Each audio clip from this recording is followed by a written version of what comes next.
The greatest mistake a powerful woman can make is shrinking herself just to protect a man's fragile ego. My name is Cora. I am 32 years old, and for 2 years I hid my true capabilities behind the quiet life of a devoted housewife. That illusion shattered during a crowded family party in Philadelphia. My husband stood in the center of our living room holding a glass of champagne to celebrate his official promotion to managing director. The room was buzzing with congratulations until he suddenly turned his gaze toward me.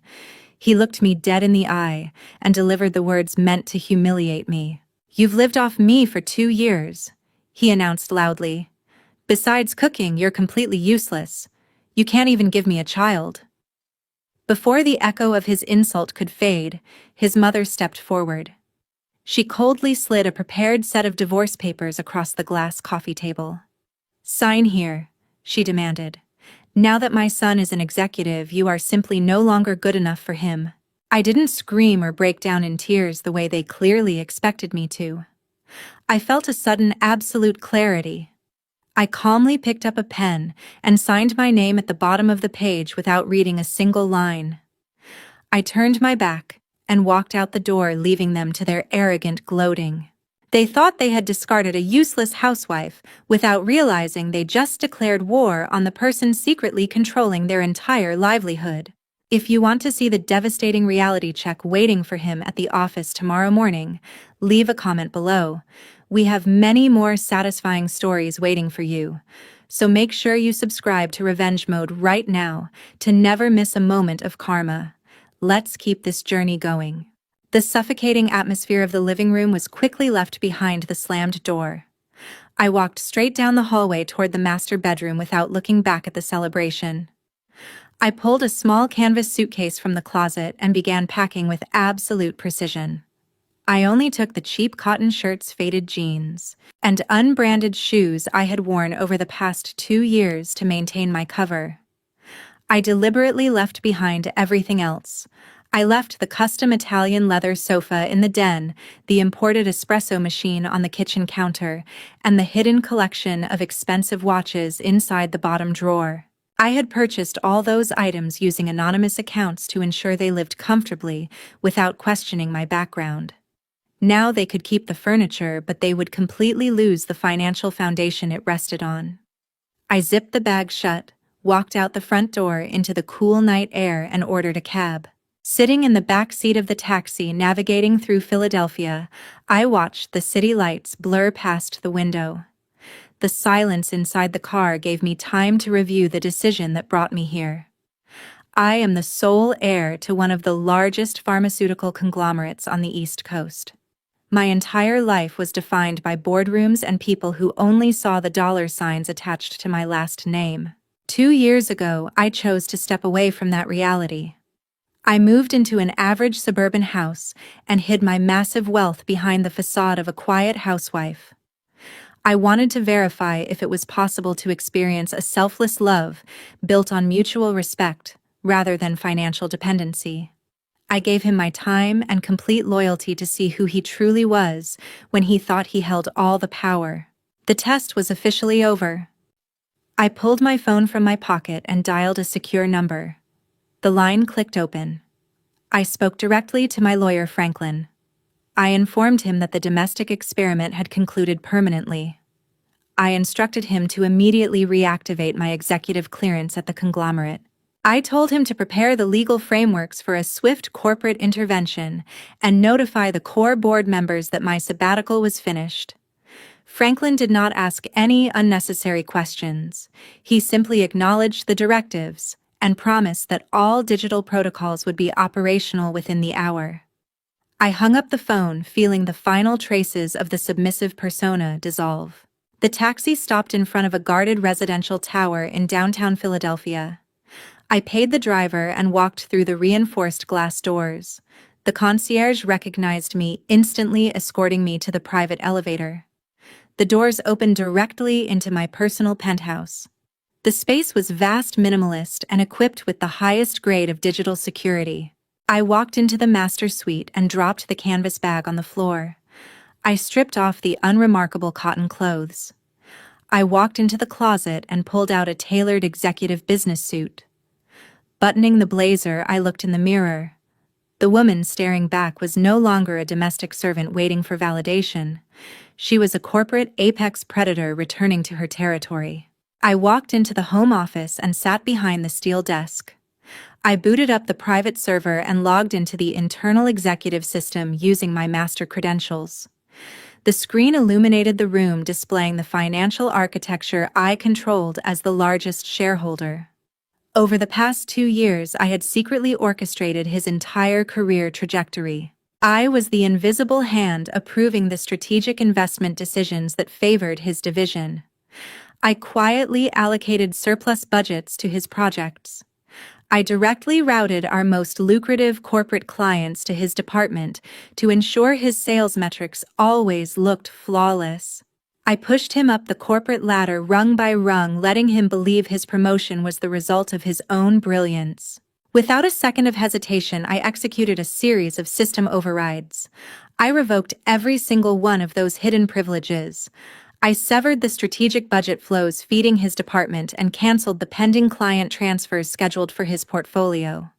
Tomorrow morning, he would step into his new executive role completely stripped of my secret leverage.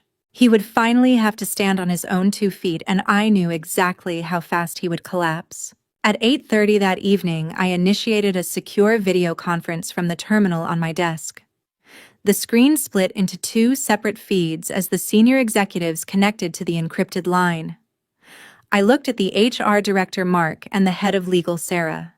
They both appeared alert and ready, understanding that a mandatory summons on a Sunday night signaled a major corporate restructuring. I bypassed the standard administrative greetings and went straight to the operational directives regarding the executive announcements made earlier that afternoon.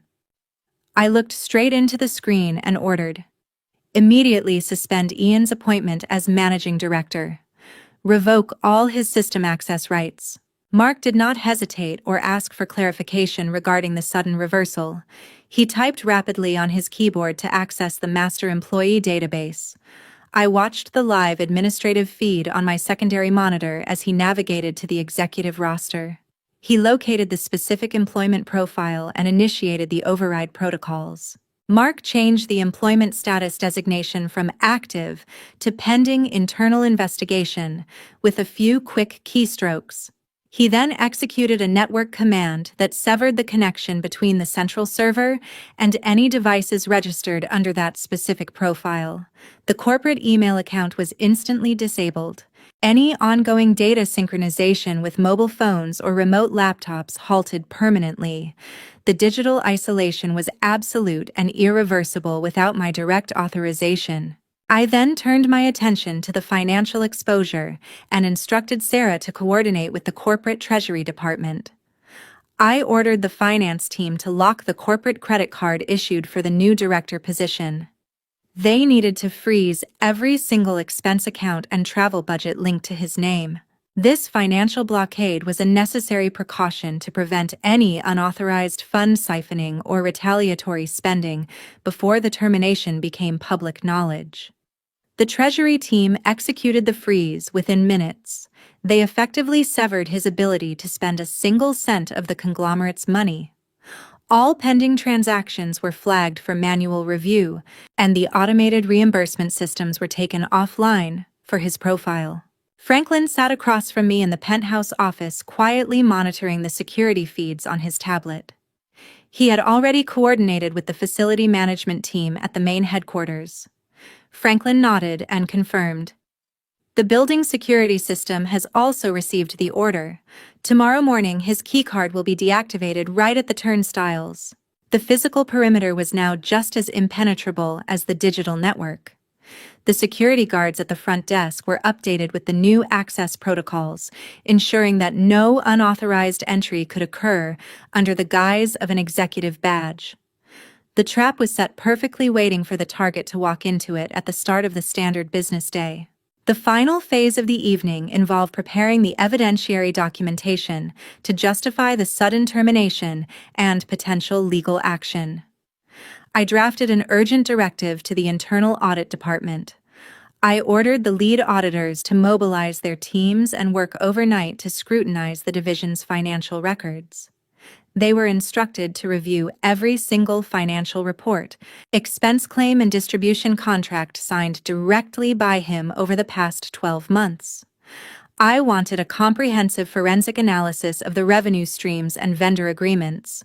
The auditors needed to trace every dollar and verify the legitimacy of the third-party logistics partners he had onboarded. This was not merely a superficial review to satisfy human resources protocols. It was a targeted investigation designed to uncover any discrepancies, kickbacks, or fraudulent activities hidden within the departmental budgets. The audit team acknowledged the mandate and began pulling the archived files from the secure cloud storage. They would spend the next 10 hours dissecting a year of corporate transactions, searching for the exact evidence required to transform a simple firing into a devastating legal strike. I logged off the video conference and closed the terminal, knowing the corporate machinery was now moving relentlessly to dismantle the career I had once built. At 6 o'clock the next morning, a sharp knock echoed through the quiet penthouse office before Franklin opened the door and walked straight toward my desk. He carried a remarkably thick manila folder containing the preliminary reports compiled overnight by the internal audit team and my private investigators.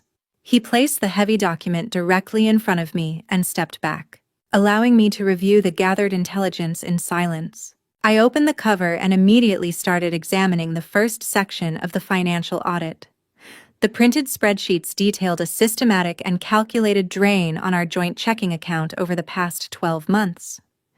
Ian had been secretly transferring tens of thousands of dollars from our shared funds into several untraceable anonymous accounts. He deliberately structured the withdrawals in smaller randomized increments to avoid triggering any automated bank alerts. He spent months quietly siphoning the money I had provided for standard household expenses to serve his own hidden agenda, believing his financial manipulation would remain undetected beneath my passive exterior. I turned the page and found a separate investigative dossier attached to the bank records. Franklin stepped forward, pointing directly at a surveillance photograph clipped to the top of the stack. We discovered he has maintained an extramarital affair with a woman named Ruby for the past 6 months. He has been funding all her expenses, Franklin stated.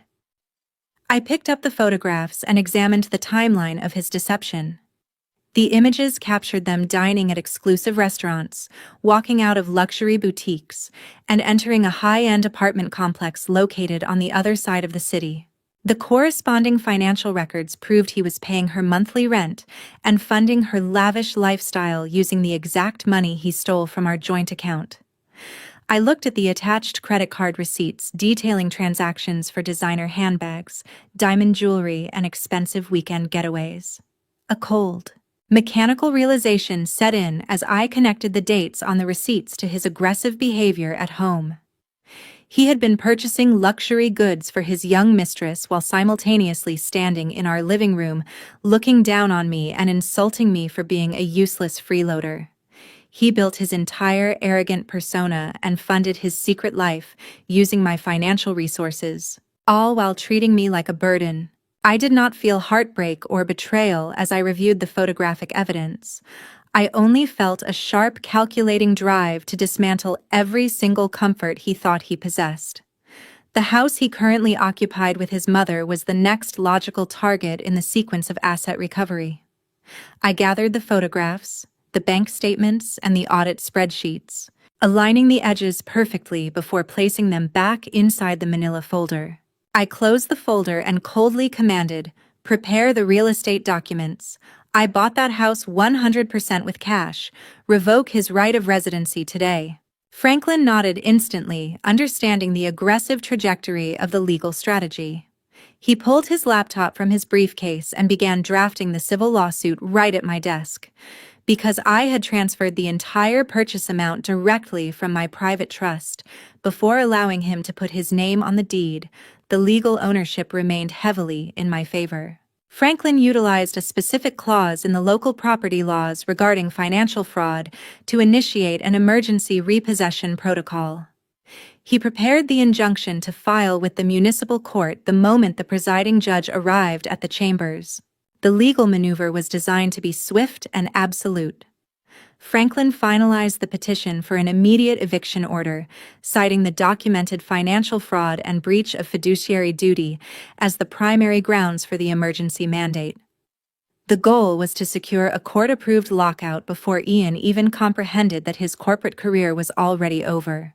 By the time the ink dried on the judge's signature, Ian and his family would be legally barred from crossing the threshold of that property. They would not have the opportunity to return, pack up the expensive furniture, or attempt to claim any of the assets located inside the residence. I watched Franklin review the final pages of the lawsuit, verifying every legal statute to ensure there were no procedural loopholes. The legal barricade was now fully constructed. He transmitted the digital files directly to the courthouse filing system and packed his equipment, preparing to execute the physical lockout later that afternoon. At 7:15 that morning, the secure communication terminal on my desk chimed with an incoming high-priority transmission.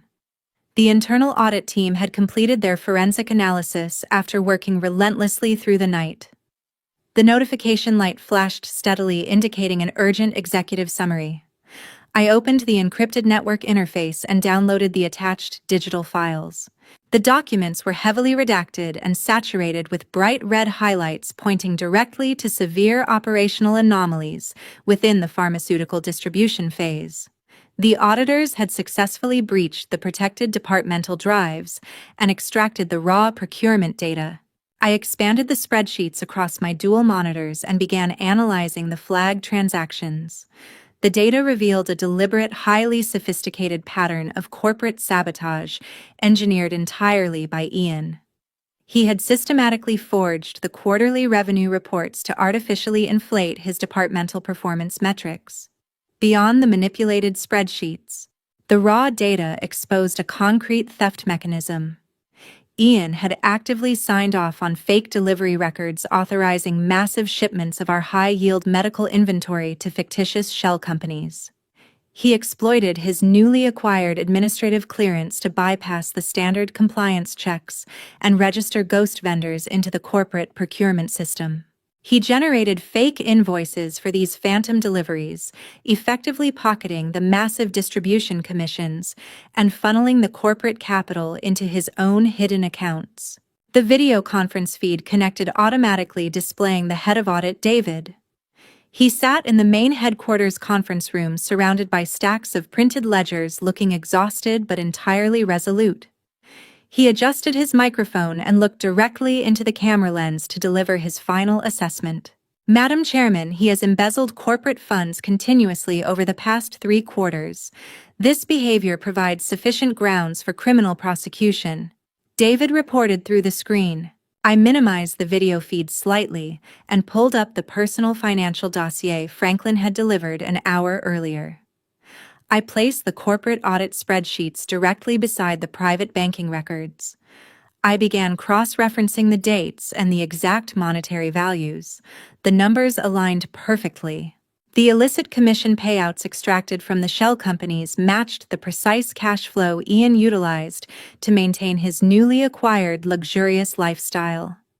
Every time a fake pharmaceutical shipment was logged in the corporate system, a corresponding withdrawal appeared in his hidden accounts days later to fund designer purchases, expensive dinners, and luxury accommodations. Every single dollar he used to support his mistress Ruby was directly stolen from my conglomerate.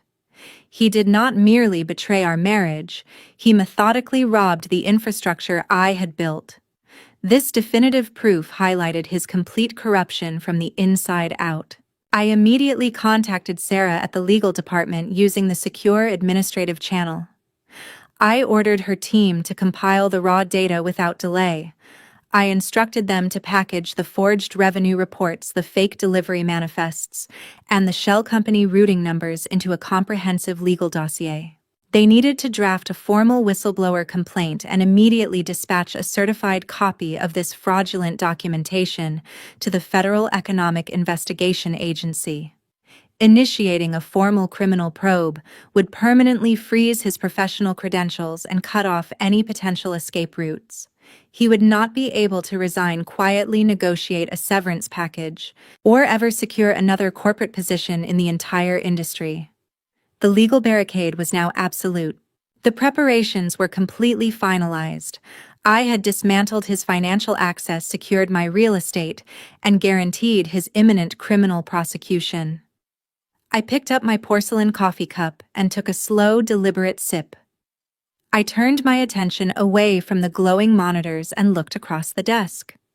I smiled at Franklin, feeling a cold, unwavering sense of absolute control over the impending situation. Let the HR director give him a very warm welcome at 8 o'clock. I want him to understand what it means to lose everything, I said calmly. Franklin nodded silently, packing his tablet into his briefcase, fully aware that the trap was armed and waiting for the target to step inside. Exactly 8 o'clock.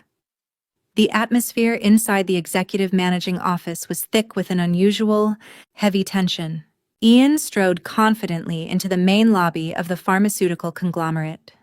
He wore a newly tailored, expensive suit, clearly expecting a morning filled with congratulations and applause from his subordinates.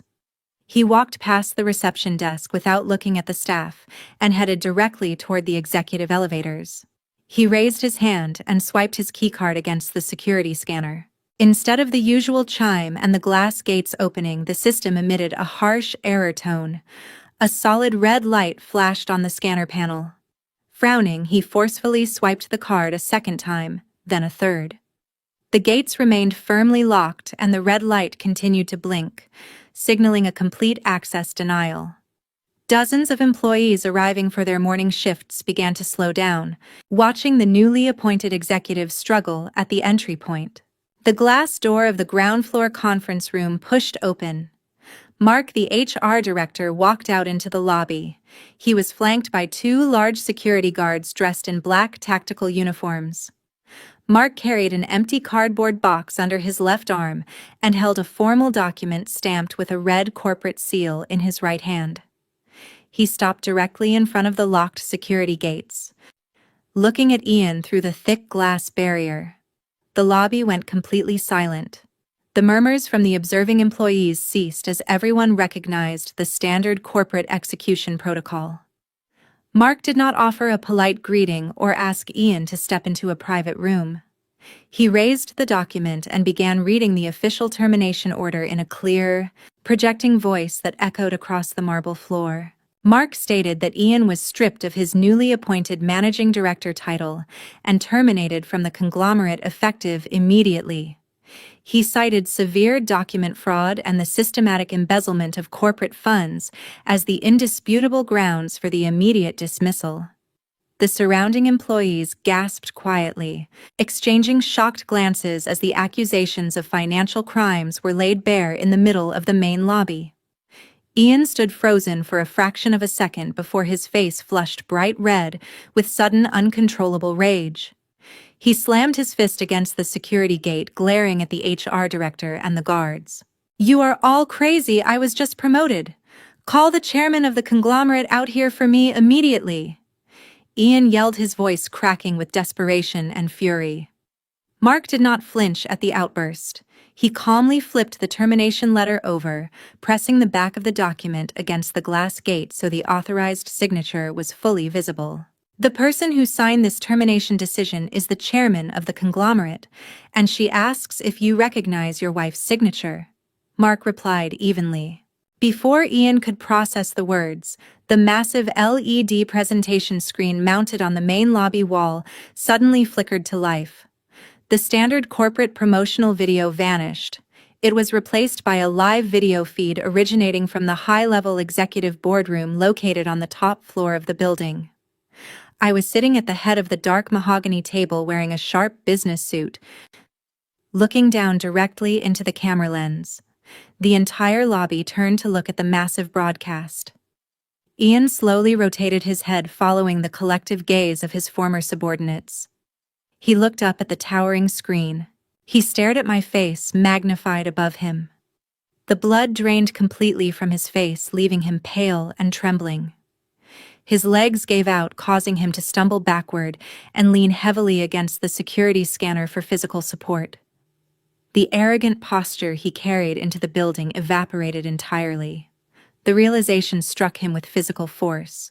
The woman he had publicly humiliated and discarded just hours ago was the exact same person holding the absolute power to crush his career, his finances, and his future. He looked back at the signature on the glass, then up at the screen again, trapped in a reality he could neither deny nor escape. The two security guards stepped forward, initiating the manual override to unlock the glass gate just enough to slide the empty cardboard box through the gap. They instructed him to hand over his corporate phone and company car keys immediately. He reached into his pockets with shaking hands, pulling out the items and dropping them into the box. He stood in the center of the lobby surrounded by staring employees, completely stripped of his dignity. 4 o'clock that same afternoon, Ian scrambled out of a yellow taxi before it came to a complete halt at the curb. He sprinted across the manicured lawn, desperate to enter the house and gather any valuable documents, hidden cash, or jewelry before the legal freeze took total effect. He reached the front porch and froze in his tracks. 4 private security contractors dressed in dark tactical gear were actively dismantling the heavy wooden door. They had already removed the old brass locks and were drilling holes to install a high-grade smart security system. Ian shouted, demanding they step away from his property, but the contractors completely ignored his frantic orders and continued their mechanical work. A black rideshare vehicle pulled up to the driveway right behind the idling taxi. Mildred and Ruby stepped out onto the pavement carrying several large shopping bags from a high-end boutique downtown. They walked toward the porch, initially confused by the presence of the security team. When Ruby saw the men replacing the locks, she dropped her designer bags on the walkway and marched up the concrete steps. She raised her voice, yelling aggressively at the contractors to stop their work immediately. She confidently claimed that she was the future owner of the residence and threatened to call the local police to have them all arrested for trespassing and property damage. A sleek black sedan pulled up smoothly alongside the curb, parking directly behind the rideshare vehicle. I opened the passenger door and stepped out onto the pavement. Franklin exited from the driver's side, holding a thick leather folder in his right hand. We walked up the paved driveway together. Franklin held the original property deed and the official eviction order that a municipal judge had signed and approved just 2 hours earlier. The loud arguments on the porch ceased the exact moment they noticed my approach.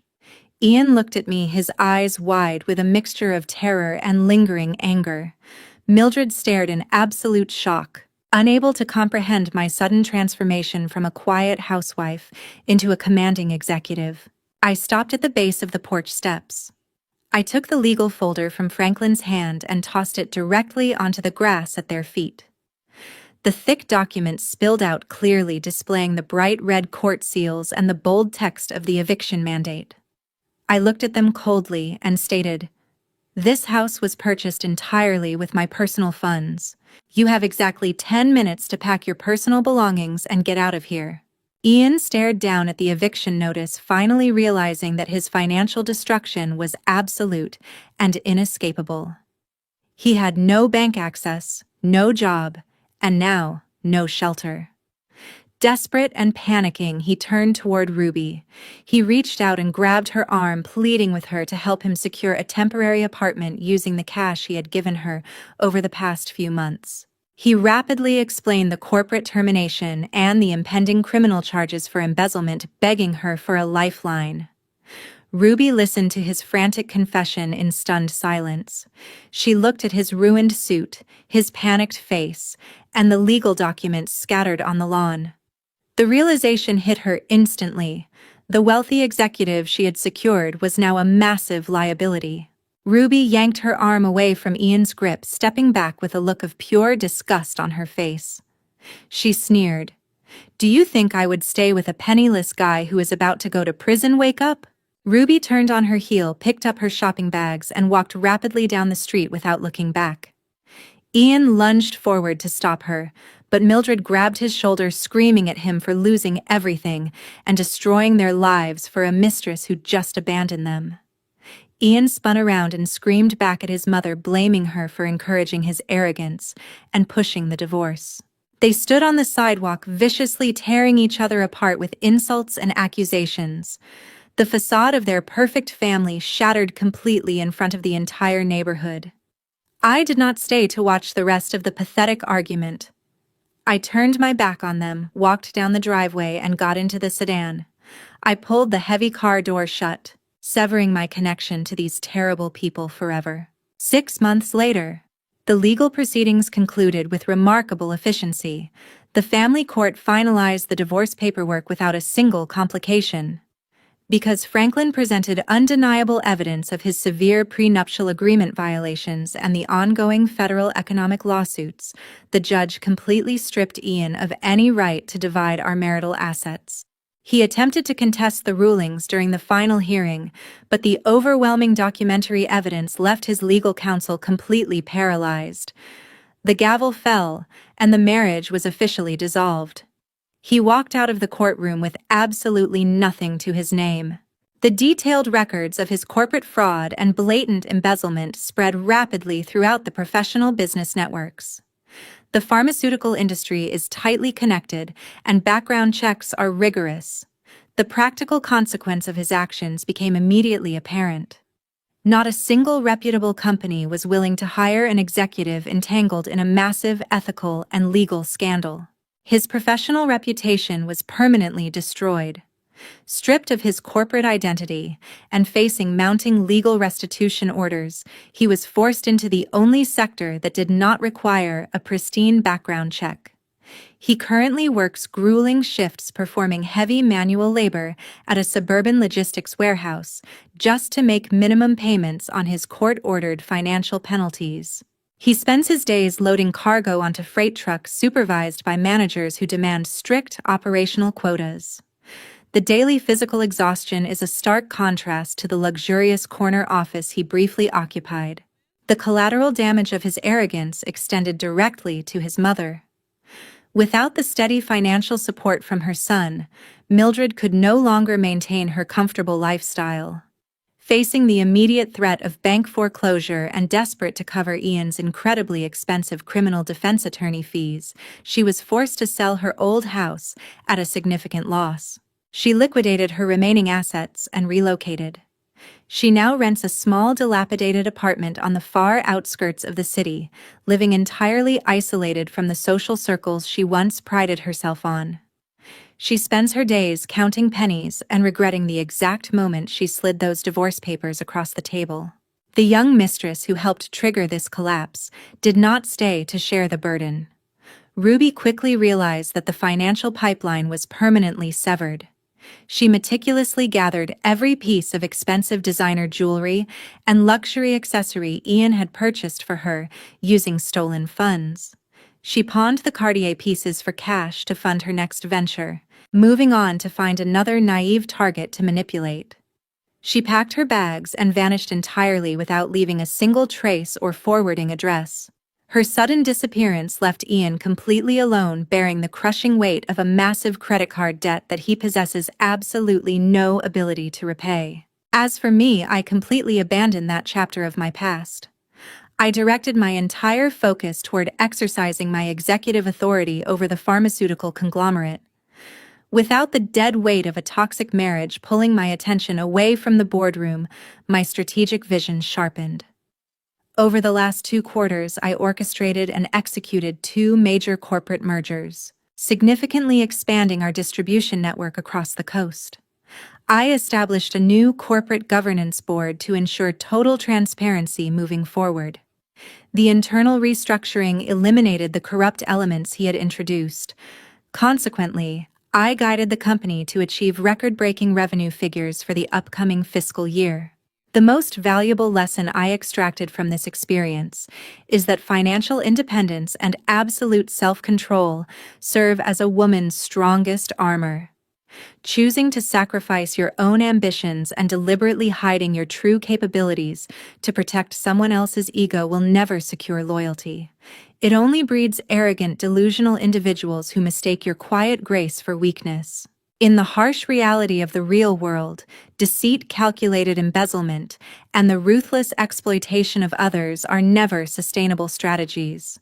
They always demand an incredibly heavy price when exposed to the relentless scrutiny of the law and the unyielding consequences of reality. The truth will always dismantle a foundation built entirely on lies. Thank you so much for listening to this story until the very last second. I truly appreciate the time you spent following this journey with me today. What do you think about the final punishment handed down to the traitor? Please leave a comment below to share your personal perspective on the outcome, and do not forget to subscribe to the channel for more content.